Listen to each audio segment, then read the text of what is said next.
Hey everyone, welcome back to the Celia Lee Show. It's your girl Celia. So this week is a continuation of last week's episode, and as I said before, this week is juicier. We talk about sexual liberation, we talk about holiday romance, and many other stuff. Anyway, if you haven't already, please can I ask you to subscribe to my YouTube channel, follow me on Spotify or whatever platform you're using, and give me a 5-star rating. All right, let's get into it. What's a red flag for you when you come to first date? On a first date, what do you watch out for? Oh my gosh. Okay, so lack of chivalry is going to be a red flag. If you are not opening doors, if we're walking and you're not on the side of closest to the street, that's going to be an issue. Okay, let me ask. Opening door. How would you want them to open the door? Would you want them to open and let you walk in first? What if they just open and like there you go, and then you like holding the door? Like you still. Hell no. Hell no. I'm not your sister. Like, Yeah. I'm your date. And again, if it's a date, there's mutual romantic interest. So that is not romantic. I'm looking for you to open the door and let me walk through every door. If it's 3 doors for us to get to our table, I expect you to open up all 3. I expect you to pull out my chair before I sit down. Yes. And once I sit, to push my chair in. Yes, absolutely.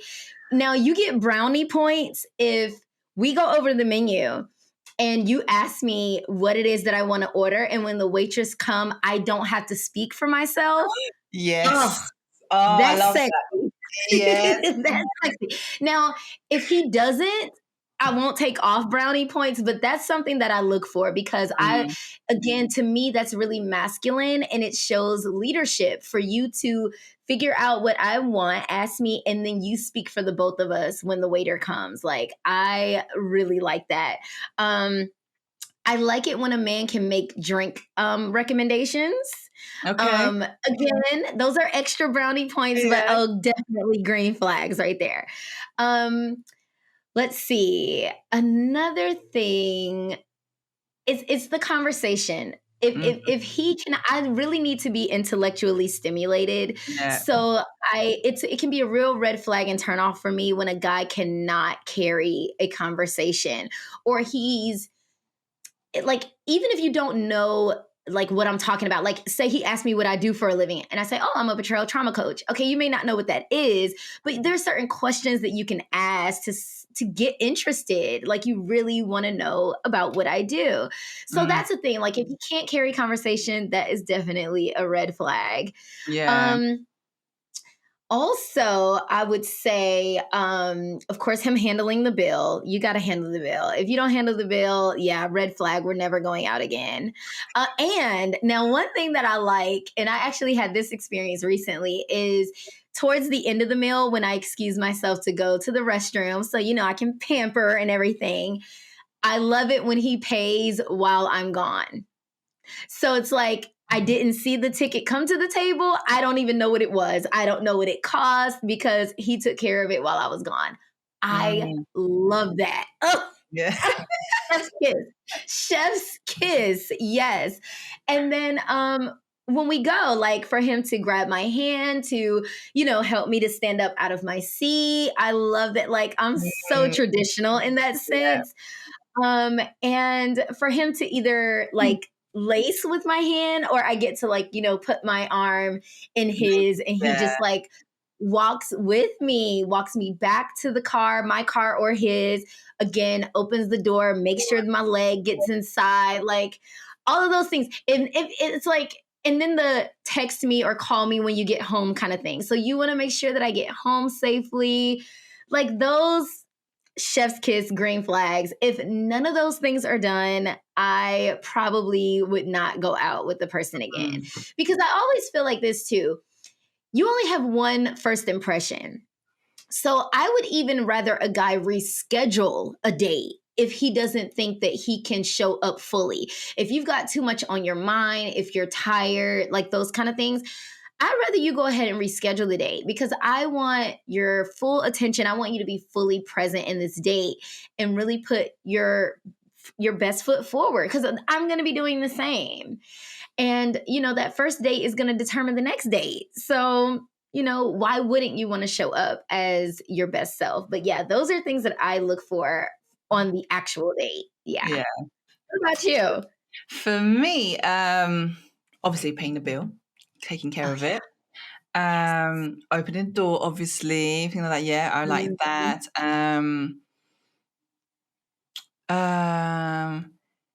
If he organised the whole day, I like that as well. Just basically take care of everything. Oh, and if they go, showing the signs of generosity could be like, because obviously before the bill comes, you won't know if he will or not pay for it, right? But if he goes, you can order whatever you like. Honestly, have whatever you want. That's like, oh, like even if they don't say, it's not like a deal breaker, but it's like you said, a brownie point. It's like it's nice sort of thing. So it shows generosity sort of thing, Yes. And what else? There's pretty much the stuff that you said as well, but the trying to think the menu bit when we're ordering, they don't necessarily have it ordered like say for me, but it will be nice. Like I said, I feel you on that one. It's like it's just like I'm just sitting here like looking pretty, and you just do everything, Yes, I don't even have to speak for myself. Listen, when I'm with my guy, I want my brain to be shut off. Like, I don't even want to have to think when I'm with my man. Okay, like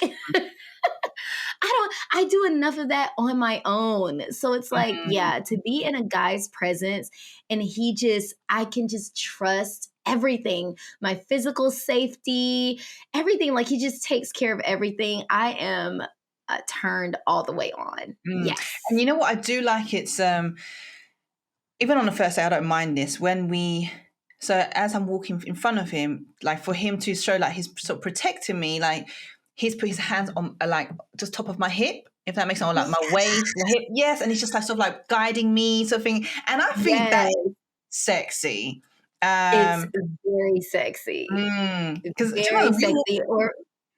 I was gonna say, like you're making your way through a crowd or something, and they really just like take your hand, like they lead. Yeah, feeling safe with a guy. There's nothing like it. It really feels like they cherish you. They treat you like you're this beautiful, fragile flower or something. It just feels so good and attentive.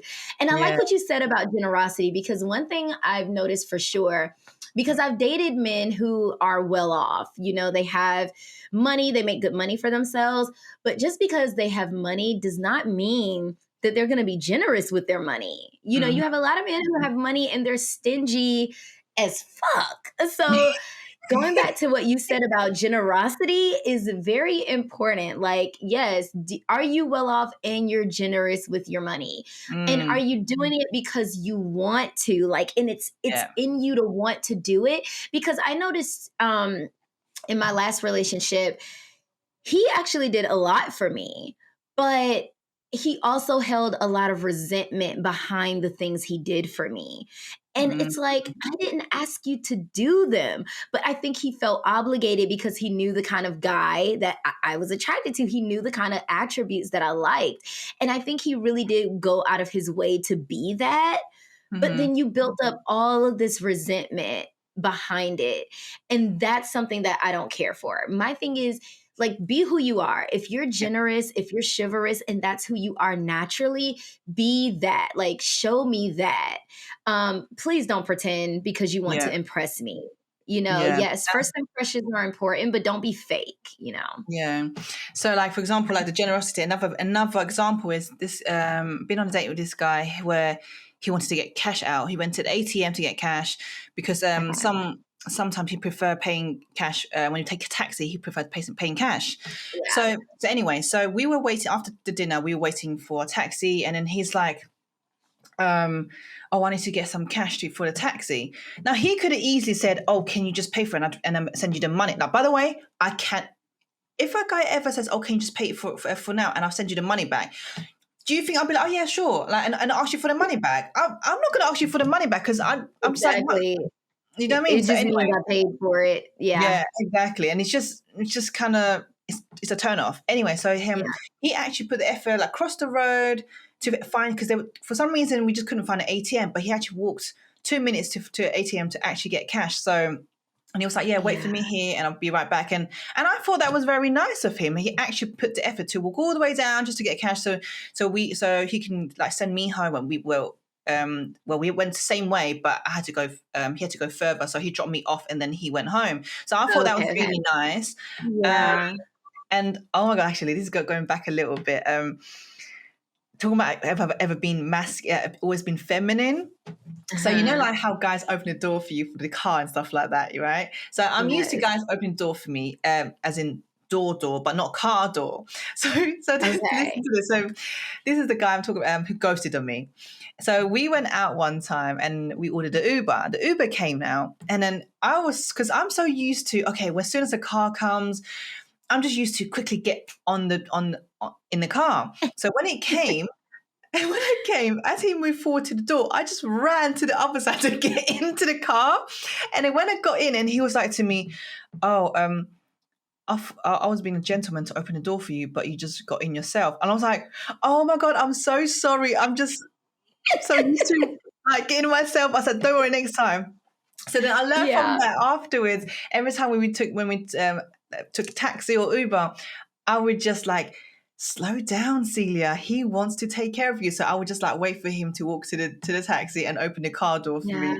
But I was so embarrassed. I was like, oh my God, I literally just, you should have seen, basically, I ran behind the car to go to the other side. And jumped in. Oh my God, that was funny, man. That's how Oh my gosh.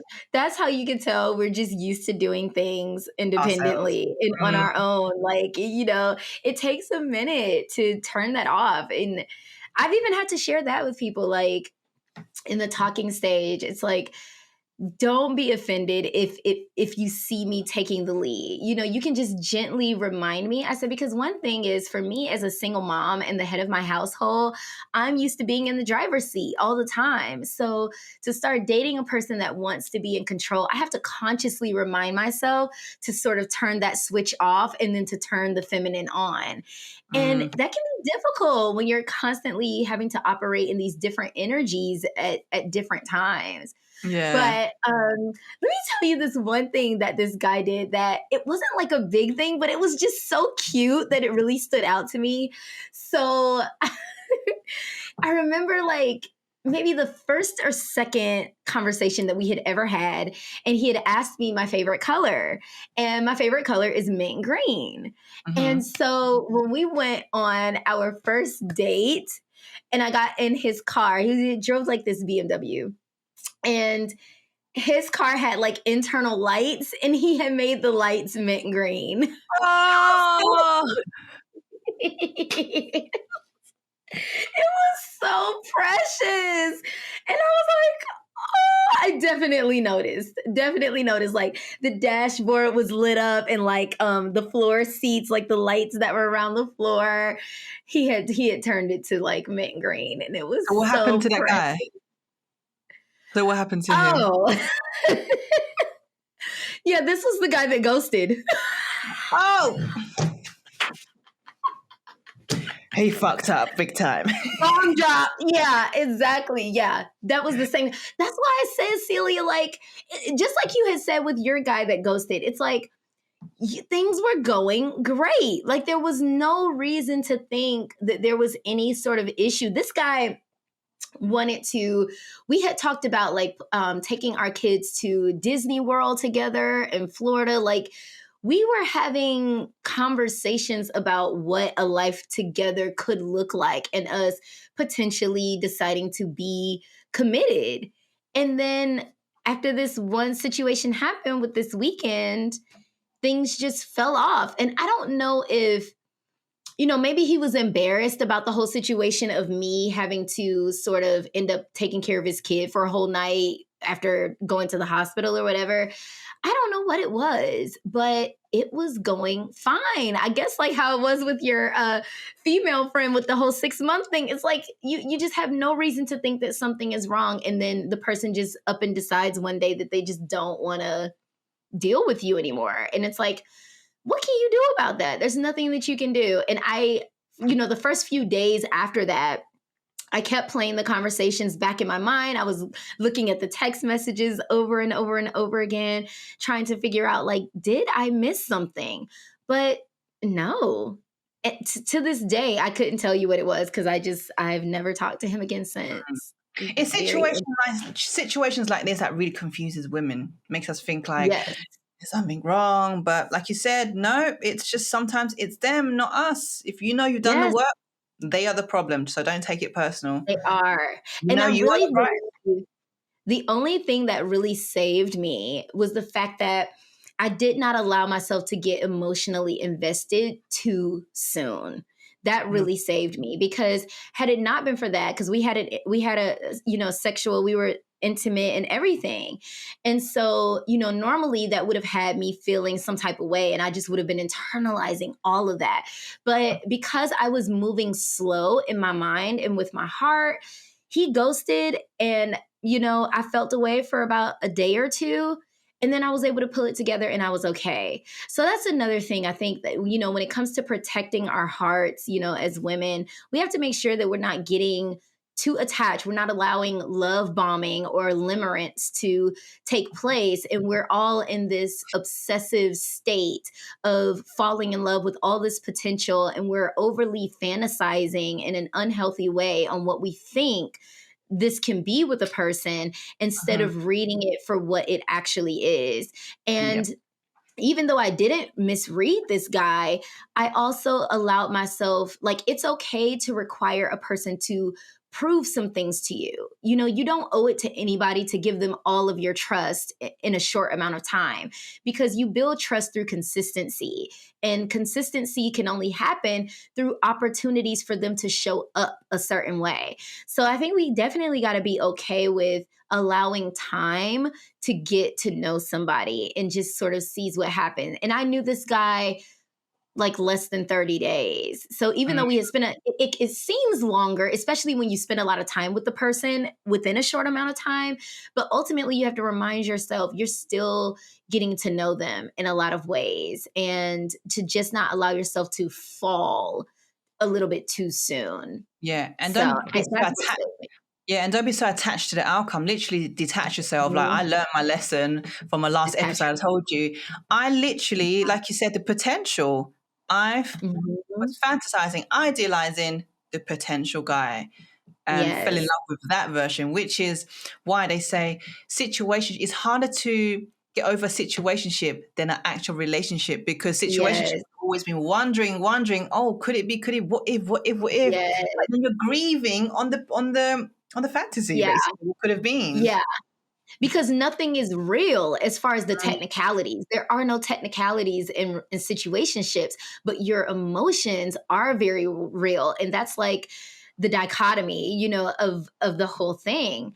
And yeah, as women, we can be so quick to fall in love with potential and who we think a person is and who we think that they can be. And that can really be misleading for us.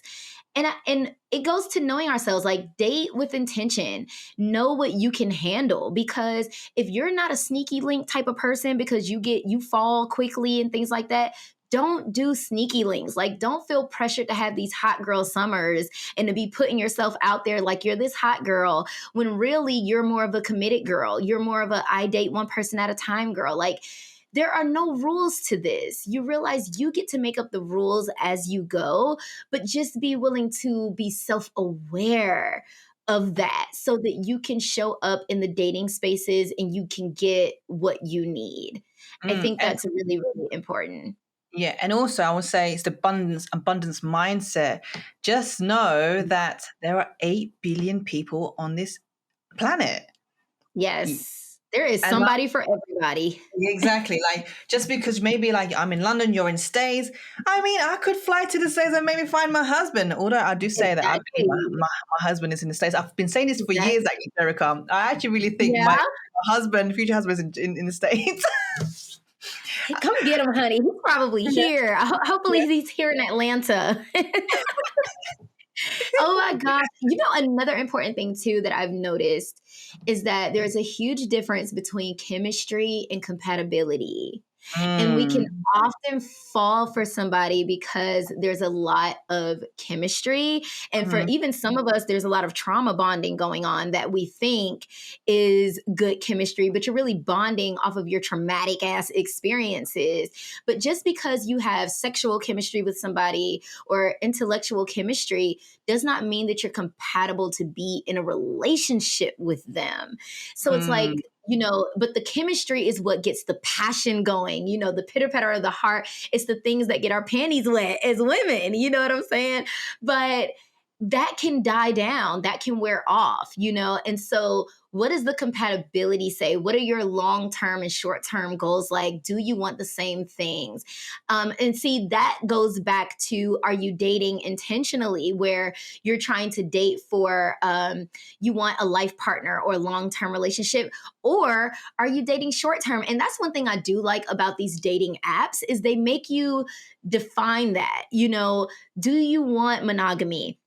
Do you want long term or short term, or are you undecided? Like, just be aware and be honest about it all, because that's going to eliminate and save a lot of people from getting their heart broken and you being into situationships. So, yeah, I compatibility versus chemistry, two different things. that's a really good point actually. I never even thought of that. But yeah, that's really good. That's definitely a clip there. Yeah. Yeah. Yeah, that's a clip. Yeah. I've never been on dating apps, Never. Never. And I Oh tell you, my gosh. oh I God, had that's not until last year. 2023 was my first time because everybody that I had dated had just, met in person or like friend of a friend kind of situation. But I decided to try the dating app so that I can have access to more different kinds, a different pool of men, just different people. And so I have tried BLK, Hinge, and Bumble. And okay. out of them, I've had the most positive experiences with Hinge. So Yeah. all the people that I met in person came off of Hinge. Okay. The reason Yeah. why I've never been on it, right? Okay, I say this all the time, and it got to a point now, and people been telling me that I'm wrong for thinking this. But anyway, so reason why I've never been on a dating app, because I used to think, I still do, that people who are on the app lack some sort of confidence. I believe it's true for some Oh. people, but definitely maybe not for all. So some people Yeah. would say to me, it's not necessarily true because people are so busy these days. It's hard for people to meet people. So okay, Yeah. fine, I get that. But anyway, for me also, it takes away I like to meet people organically, and I feel your vibe. If I can feel the Yeah. energy, right? Yeah. And I just feel like if you're on the app, it's like it's taken away that effort to having to come up to people. It's made it easier for men to talk to women, and it's no longer like a game, not a game, but do you know what I mean? It's like that the effort that they don't The need to put as much chase. effort. Yeah, the chase. Yeah, and then one of my friends said, yeah, but thing is, in today's society, men get it quite hard. There's a lot of pressure for men because if you do this, they'd be accused of abuse or creepy. Da, da, da, da. So it only makes sense that they're on the app. So I was like, okay, fine, it makes sense. Yeah. But thing is, I've never worried Definitely about not cons. yeah, there's pros and cons, yeah, but I've never really worried about not being able to meet people in person because all the people I've dated or been in a relationship with, I've met them all in person, like Yeah. randomly. Two of my Yeah. exes, train stations, there's a pattern. Some of the people I've been with, situationship or dated from the gym. Who else? And one was from an event that I went to, Yeah. a convention. So yeah. Yeah, I think too, since COVID and everything too, you had lockdowns. And I think that put a rise in dating as well. Because a lot of people too started working from home. Mm, And for me, I think work was probably my most social aspect of my life. And so then when I started working from home, even that space got taken away from me.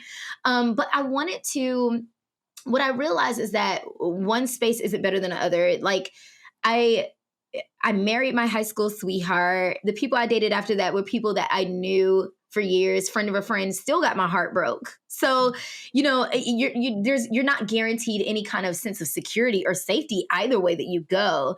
But I do think that one thing that people will try to do on the dating apps is talk you to death. So you do have to encourage and sort of try to get, like, let's meet in person. There's only so much conversation that I want to do with you on the app before it's like, okay, can I have your number and can we meet in person and do that kind of thing? Because some people will just continue to entertain you because they're trying to also entertain like 5 other conversations with other people that they've also met on the app. So I think that you do have to, at least when the guys are talking to me, I expect you to at some point make the suggestion to get my number because I don't want to have to keep checking this app to talk to you.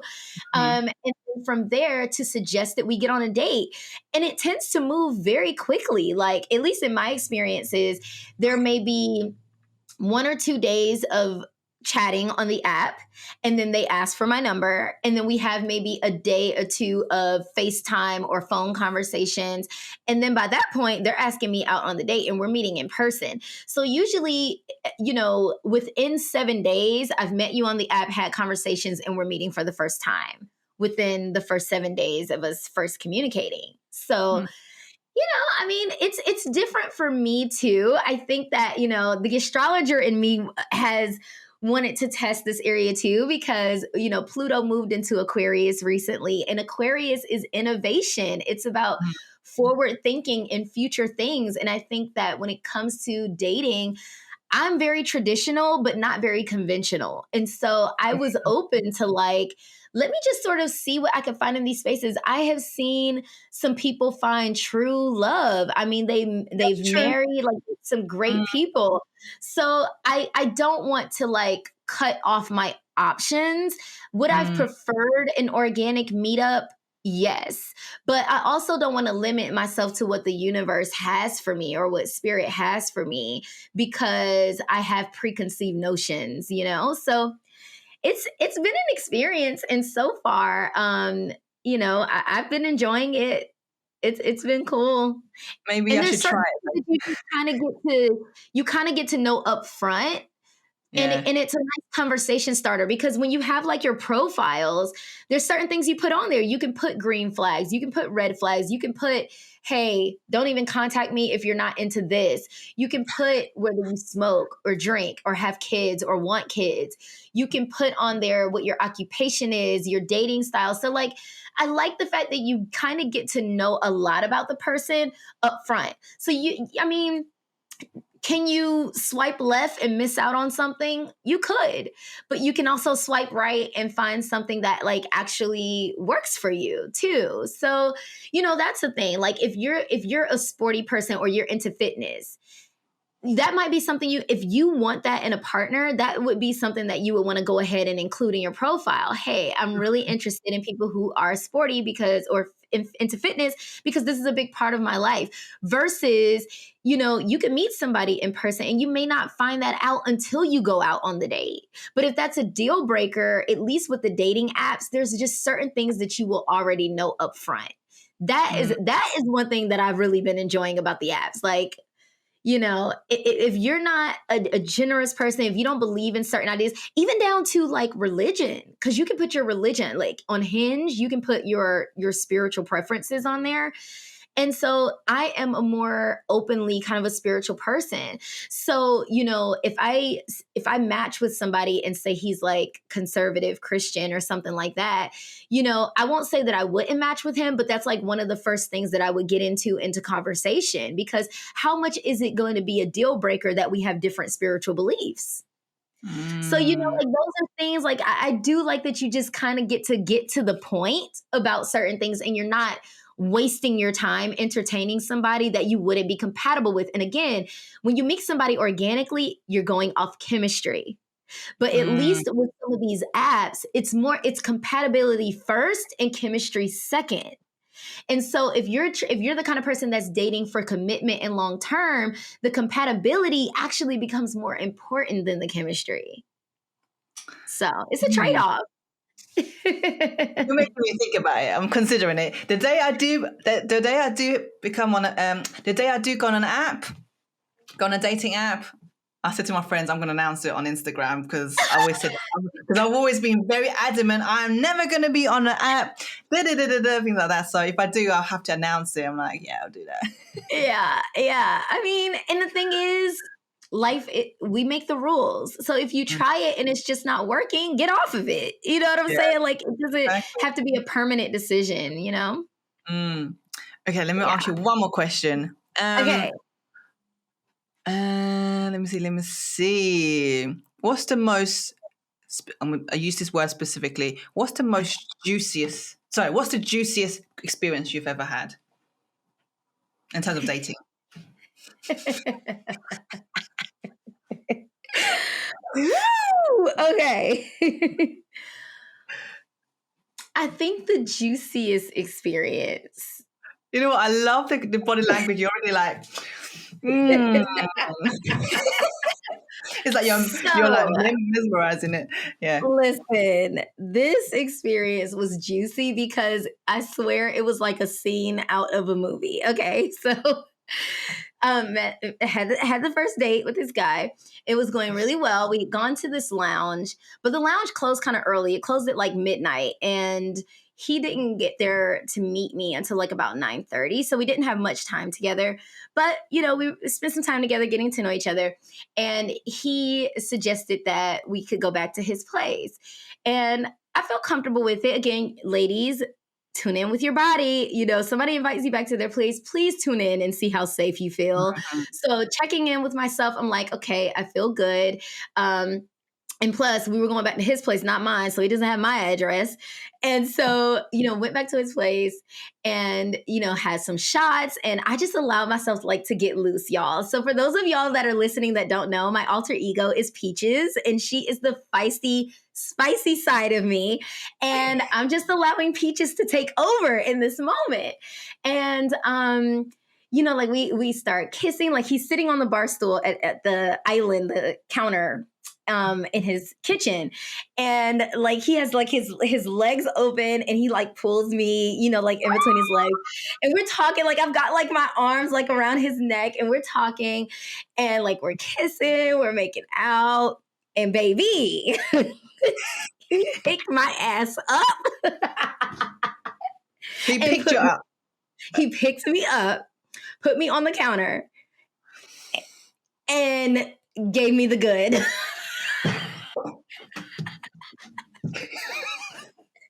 And listen, I was so taken aback. I stopped him, but he definitely. And listen, here's where I was being the naughty girl, because I was wearing like this halter dress, so I already didn't have a bra because I didn't need one for the dress.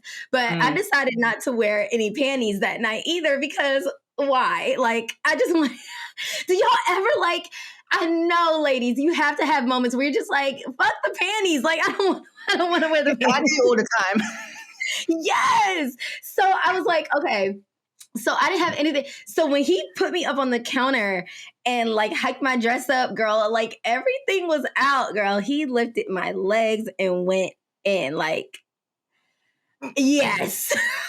You know what? I find really sexy is when the man actually picks you up and picks you up and put you on a kitchen counter. I think that is. Oh, that's why I said it was like a scene out of a movie. Okay, so you know, fast forward. You know, I had stopped him, asked him a few things, and then next thing he put me down off the counter and flipped me around and like pull my hair to the side, hike the dress up again. And I could say, like, you know how you can tell somebody's fishing for something? So I knew he was like fishing for the condom. And he gave it to me right there. Like, it was out of a movie, Cilia. I mean, from there, he picked me up, threw me on the couch. Like, this guy was manhandling me. And when I tell you, I loved every bit of it. Like, the domination, like the masculinity, him just like totally taking charge of me in that moment was so sexy. And I was just like, this was what I didn't know I needed. And oh my God. Yes, that was the juiciest situation I had ever. And so, but it was the foreplay of it all. It was me being turned on by his chivalry at the beginning of the date. It was him paying while I was away at the restroom. It was like all these things that was like sort of just like turning me on. We had stopped by the gas station on our way to his place so I could get gas, and him pumping my gas, and just yeah, it was set up to be fabulous, and it was so juicy. Oh my gosh, yeah. Oh my God, I love that. I felt that. I felt I was watching a movie already. It was so Sex in the City, and I loved every moment of it. Like those really hot and heavy scenes that you see in the movies, it was like that. And I loved it. It was great. I'm trying to think. Yeah, my one was okay. I'm trying to think which one. Like, okay. I want to talk about a holiday romance, not particularly a date, but holiday romance. Okay. So I did my first solo trip to a place called Fuerteventura. Okay. In Spain, an island next to Spain. Anyway, so I went there by myself. I went to like the bar area, club and everything, and you know, he had a few drinks and just in my feet was wearing a dress. Did you know the guy? No, I didn't You know met nobody. him there. No, I met him there. Okay, you met him there. Okay. He's a DJ at the club, at the bar. Okay. And he saw me dancing. And then the thing is, he doesn't really speak English. He only speaks Spanish, but I only speak a little bit of Spanish. So we sort of like communicating like in broken English, broken Spanish, something basically. Yeah. Anyway, so, and then he basically told me to come over to dance with him while he was DJing, and then pulled me next to him. And because I was already a bit tipsy, and so he's Latino, Dominican, and when he pulled me close to him, he pulled me close to him at one point and just kissed me on the lips, just like that. And I was like taken away by it. I was like, okay, I like it though, like that, right? So he's like dancing to salsa, bachata, and you know, whiny, all of that stuff. And then anyway, at the end of it, he goes, "Oh, do you want to go to another party?" And I was like, "Yeah, sure." So I went to another party, but we had to cross over like sort of sand areas because this is by the beach, by the way, right? All these parties by the beach.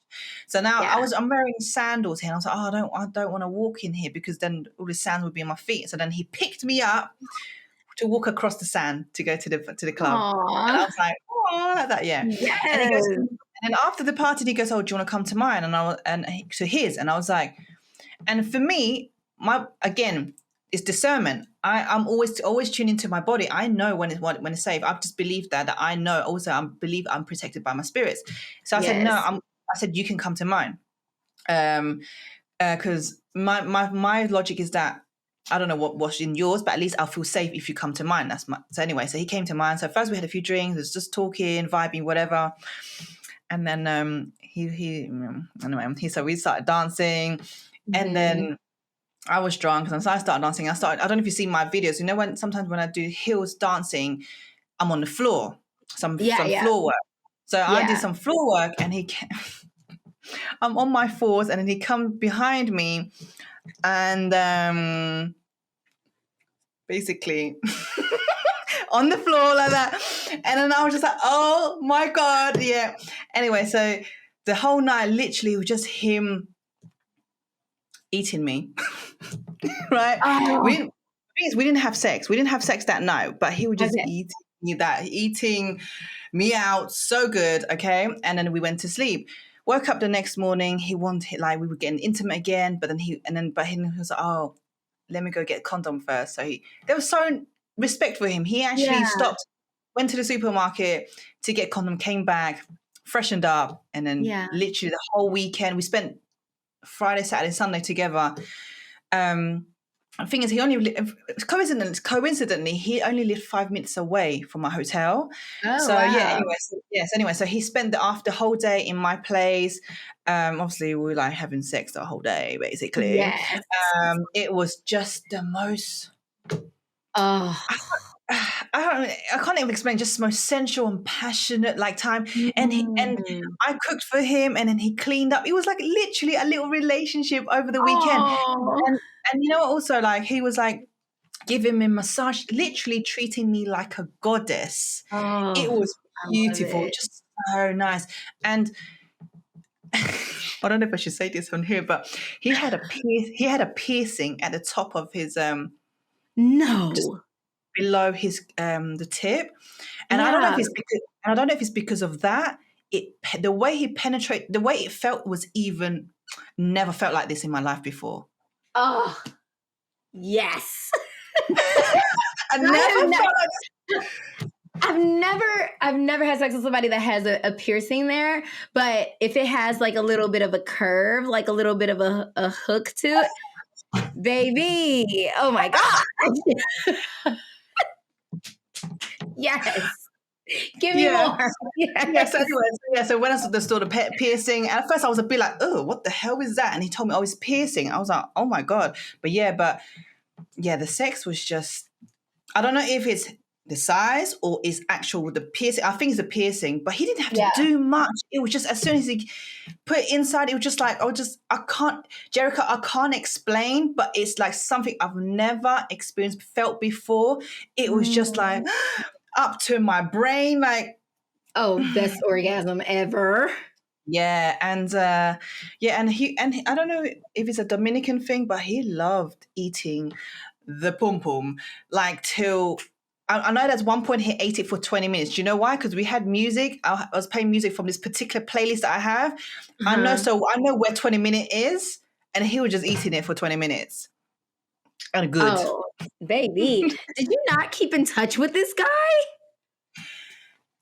Kind of we did. But I was just where I was in my life was just like I wasn't really Okay. like looking for anything at the time. I Isn't was it like detached from nice it. that you could just enjoy it for what it was? Like you Yeah. could let the weekend or the moment just be what it was and Yeah. that Oh be my God, it's the most beautiful thing. It's the most beautiful thing ever.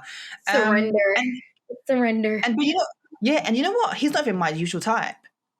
He's not. Mm. Yeah, but it was just something about him, the way he moved to me, approached me, and I'm just like, why not? Okay. You only live once. I know Yeah. that part. Yes, 100%. But see, like, and yeah, I love that you just like embraced that moment, and it's moments like that that I've been learning to embrace more for myself, which is what my alter ego Peaches helps me to do, because trying to shed that good girl syndrome, feeling like there has to be certain rules to dating, you can't do this, you can only do this, and it's like, no, just check in with yourself. How do you feel? How does your body feel? When it's over, are you going to be able to deal with the thoughts and who you are after it's all said and done? Because like Mhm. normally, like I have a rule where I'm not doing fellatio, on the first date, the first few dates at the beginning, like usually no fellatio without commitment for me. And so like getting into situations where I would be a little bit more open to that is definitely like new for me, Mhm. because, and I think that's tied to my religious upbringing and background. Like there was just, for a long time, I used to associate that with like horror tendencies, like you're a slut, or like it's just some Mhm. real hooker whore shit. But Yeah. it's in my liberation, and it's so interesting because I was looking at your stories, I think earlier today, where I totally agree with you how getting in touch with your sensuality and your sexuality, it really is very healing. And Mhm. I have embraced, like, because I like to dance too. I have not done taken any classes doing pole dancing, but just like in my own home, I will take my dining room chair, put on some music, sexy clothes, and like, whip my hair around, and you're doing the movements. And like, there's something very empowering about being sensual and sexual with yourself that is very freeing. And Mm.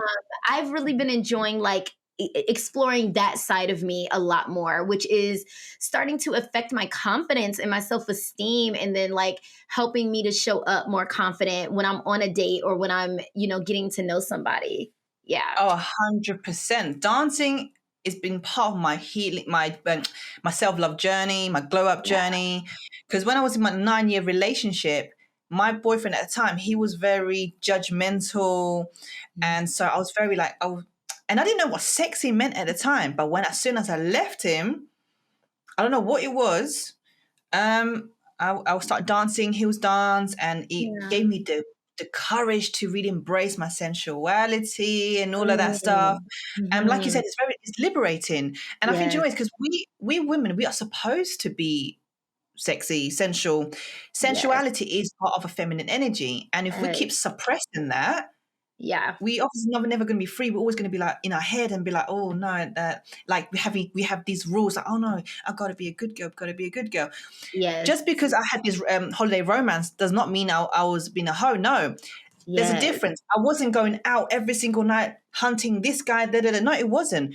If anything, I didn't expect to have a holiday romance. I didn't plan to have to meet anyone. I literally was out there Yeah. just to wanted to have a time on my time of my life, just enjoy myself. But it just happened to meet. I happened to meet this guy.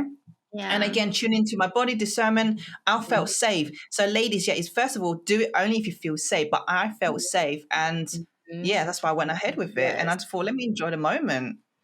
100%. And that's how I felt with my spicy, juicy moment. It was like, because when I stopped him, I was definitely more in my headspace. It was just like, you know, even me judging myself a little bit, or, you know, but then it was like, I tuned in. I just had that moment where I just, you know, just kind of went like, hold on a second.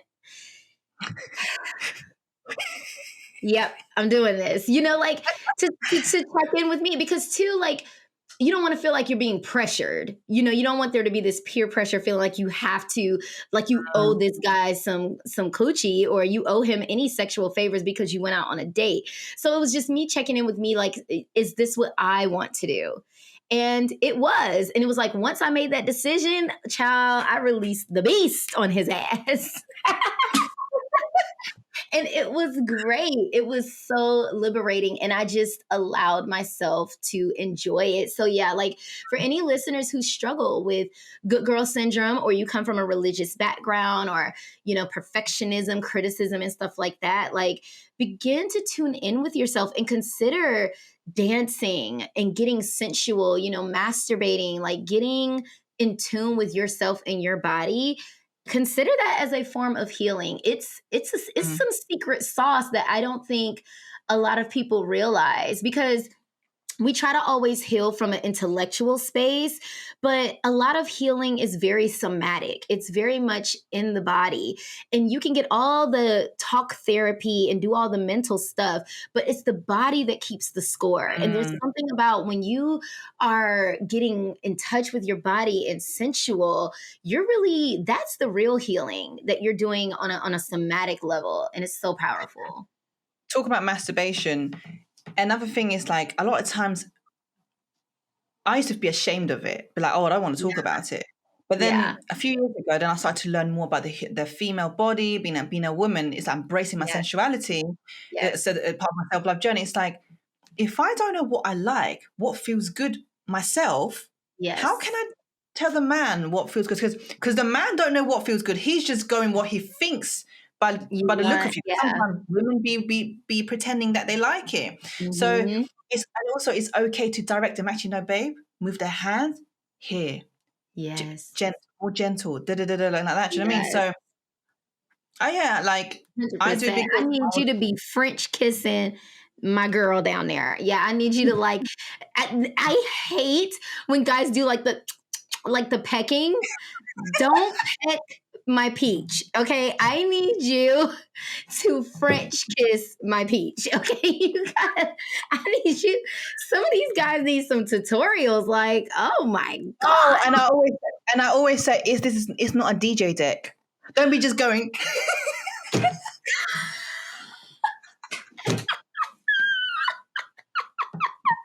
Exactly. Like, don't be scratching on my rick. No. No.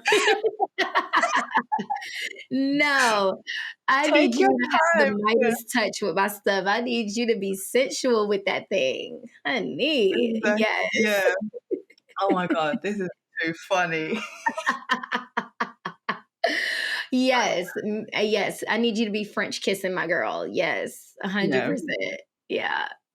But I've Okay. been getting more comfortable speaking up too, because like you don't want to like totally crush their ego, but at the same time I want to be pleased too. So yeah, Yeah. like being able to like tell a guy like, no, you're not hitting where I need you to hit, or go deeper or slow down, or that sort of thing. And I need some music, baby. The playlists are important, okay?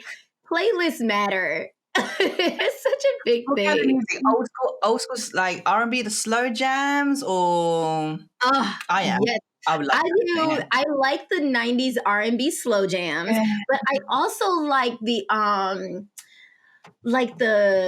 it's like alternative R&B, like some of the slow like do you know Alina Perez and like Sabrina Oh yeah, Claudio? yes, yes, yes, yeah. Yeah, Oh, of like course. Yes, yes. Give me some yes. Sabrina Claudio. Give me some yeah. Mhm. Oh gosh, yeah, like super super sexy.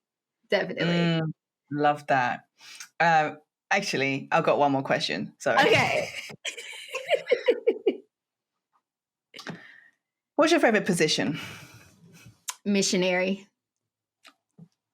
Missionary. I see that'd be the part where I'm saying I like traditional, because with the missionary, I like the intimacy of it. I like Mm, their body close to mine.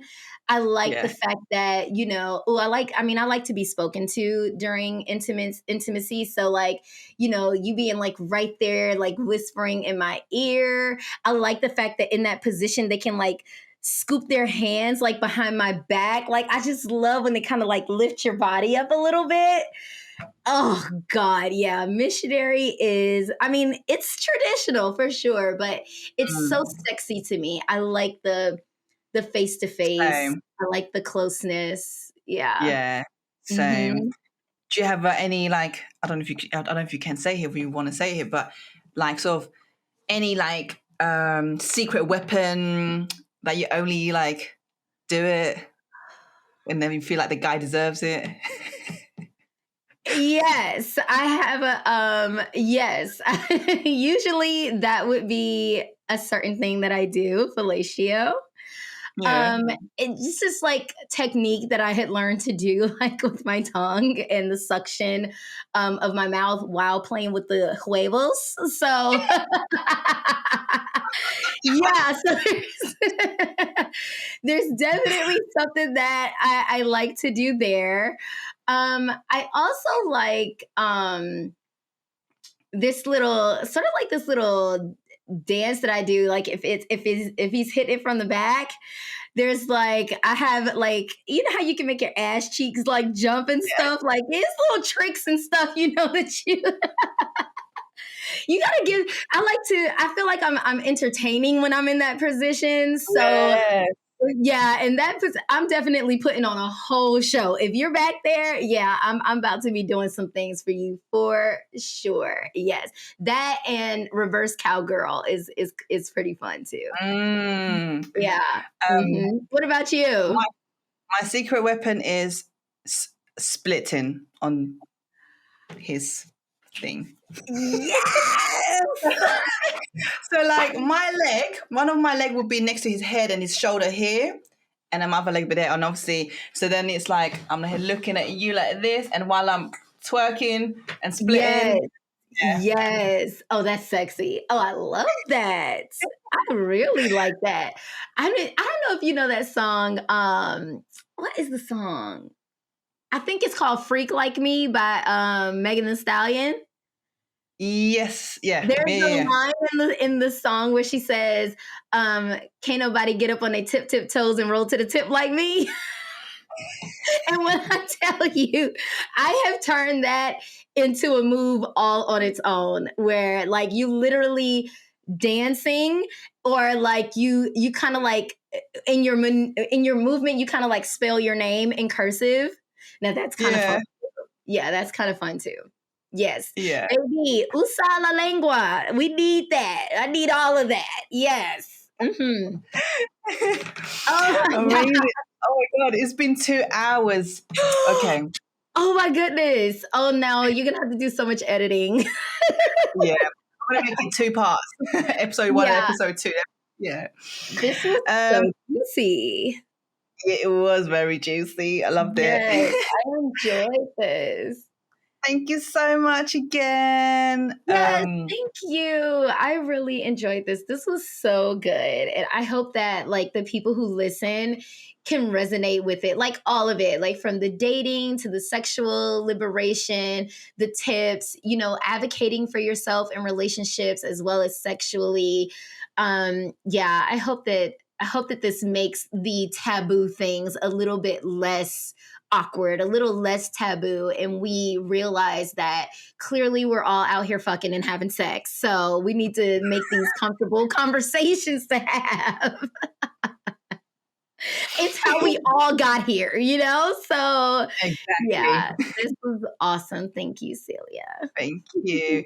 Guys, if you're watching this, it's because you reached to the end. You really watched it to the end or listened to the end. Like, I'm so grateful for you. Like, thank you so much for your love and support. It would mean the world to me if you haven't already subscribed to my YouTube channel or follow me, and actually not all, and follow on Spotify. Give me a like. And if you want to connect with me, get to know me more, then follow me on Instagram at iam.celialee. All right, see you in the next episode. Mwah.